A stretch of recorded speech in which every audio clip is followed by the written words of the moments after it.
Hello everyone, and welcome back to Mountain Computers. Today we're going to be doing another one of these short unboxing videos looking at the TP-Link TL-SG2008, which is their Jetstream 8-port gigabit smart switch. Now when they say smart switch, that means managed switch, which includes VLAN support, which is pretty cool. Another interesting feature on this switch is supposed to be their Omada SDN, or software defined networking integration. So I will be interested to take a look at that at some point in the future, but today we're just going to be unboxing the switch here. They're advertising this as a business solution sort of product meant for a business sort of audience, and as you can probably tell from the name, it's supposed to have 8 ports on board. So why don't we go ahead and start opening the device up, and we'll see what they include in the box here.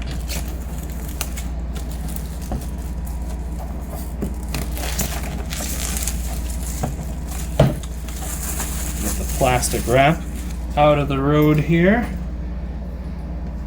And then we should be able to open up the box on one of the sides here. And pull everything out here. Now what they've got included in the box is an installation guide pamphlet,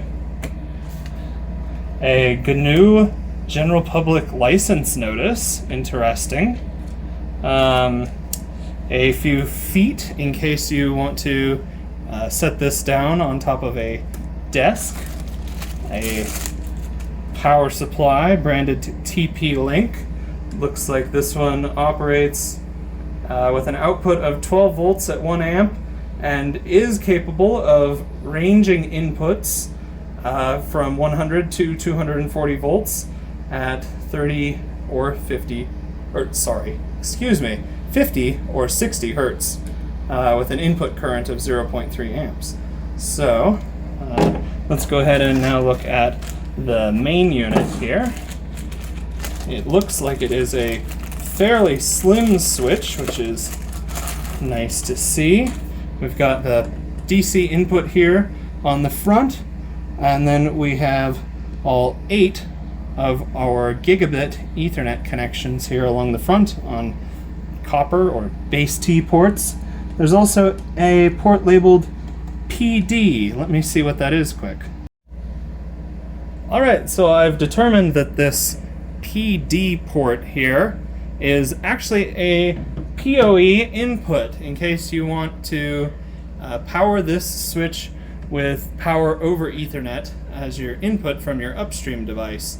I don't think we'll be giving that a shot today, but other advertised features, of course, include its 8 gigabit ports that we've already addressed, a switching capacity of 16 gigabits per second in all. It does support jumbo frames. It includes desktop or wall mounting mechanisms. So if we flip the device over here, we can see that it does have support for wall mounting there. It has an operating temperature range of 32 degrees to 104 degrees Fahrenheit. That's 0 to 40 for you Celsius folks out there.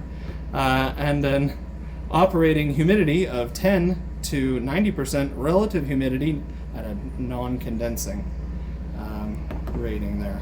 So we also have centralized management features, including cloud or on-premise controllers. So this can be configured through a centralized cloud management solution, or you can host your own service on premises for that. It includes multi-site management, network monitoring, and zero-touch provisioning, presumably through that Omada SDN solution that we talked about before.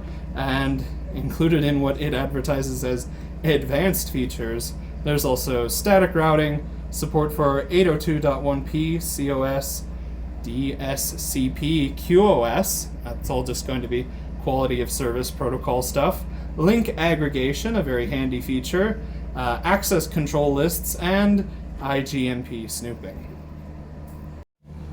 Okay, so if we go ahead and take a look around the other side of the device from this side, which is the back, I would presume, at least as far as TP-Link is concerned.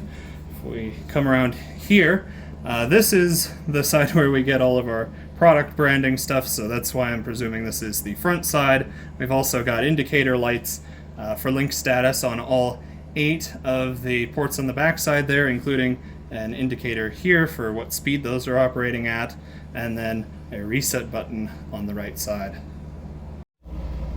Okay, so let's demonstrate this product in operation here just very briefly. We won't explore any of the advanced features, but just using it as a dumb switch is pretty easy to show off, I think. So what we've got here is 2 Dell Optiplex 3020N computers set up. One is live booting off of a flash drive into a somewhat recent release of EndeavourOS. I don't think it's the latest one though. And the other one is booting Ubuntu Server 2204. Those just happened to be the pieces of installation media I had handy, so it's what we're using. And then plugged into their network ports here, we have some Ethernet cabling that's running over to the 2 rightmost ports on the switch here.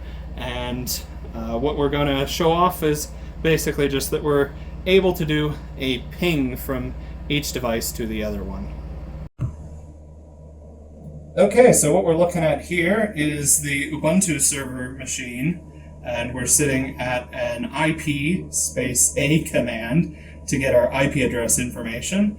You can see, looking at this, that this machine is currently configured to be at the address 192.168.0.3, and our EndeavourOS machine is the same, but with a .2 at the end.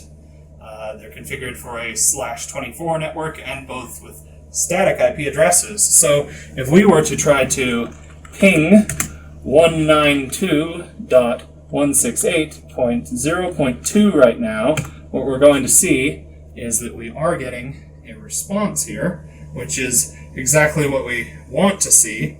And if we were to switch over to our other machine here by just swapping our display cable over and also our keyboard,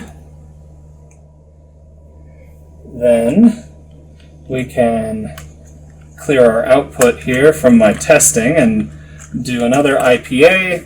You can see the IP address here, hopefully. And if we try to ping 19, that is me not having numlock on. But if we try and ping 192.168.0.3 from this, which is .2, then you'll see we are also getting a response, which is exactly what we want to see out of a switch. So basically, it is working. So thanks everyone for tuning into this brief video. We'll be taking a look at some more advanced features later, but I will catch you all in the next video. Thank you for watching.